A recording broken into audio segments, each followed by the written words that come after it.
இந்த water apple செடியில் ஏன் இந்த மாதிரி காய் கொட்டி போகுதுன்னே தெரியல. எல்லாமே கொட்டி போச்சு. ஆனால் காய் நிறைய பிடிச்சிருக்குது. போன டைமும் பிடிச்சிருந்தது. செடி பார்த்தா துணுண்டு தான், ஆனால் அது தாங்க முடியாத அளவுக்கு காய். இங்கே பாருங்கள், இதில் எவ்வளோ காய் தொங்கிட்டு இருக்குதுன்ட்டு. அதை நான் வீடியோ எடுக்கலேன்னு இப்படின்னு வளைச்சேன். வளைஞ்சோ கையோடு ஒடிஞ்சு வந்துருச்சு. இப்படி தான் வாது பூரா ஒடி மாட்ட தெரியுது. ஒடிஞ்சிருச்சு. நம்ம அதை எடுத்துடலாம் அப்படின்ட்டு எடுத்துட்டேன்.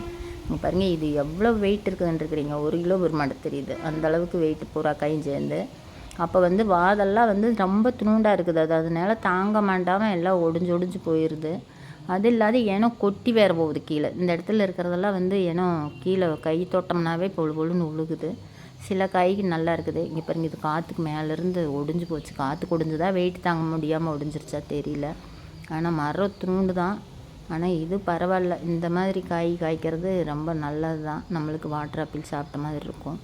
பாருங்களேன், இந்த இடத்துல தொட்டோன்னா அப்படியே பொழுன்னு உழுவுது. அது ஏன்னா பழமே ஒரு மாதிரி நஞ்சு போன மாதிரி இருக்குது. சொத்தை விழுந்துருச்சு அந்த இடத்துல. மரத்துக்கு தகுந்த காய் ரொம்ப அதிகமாகவே இருக்குதுன்னு நான் சொல்லுவேன். இதை எடுத்துக்கிட்டு நான் வீட்டுக்கு கிளம்பிட்டேன். ஆனால் இதே 1 கிலோ பெருமாடு தெரியுது பார்த்தா.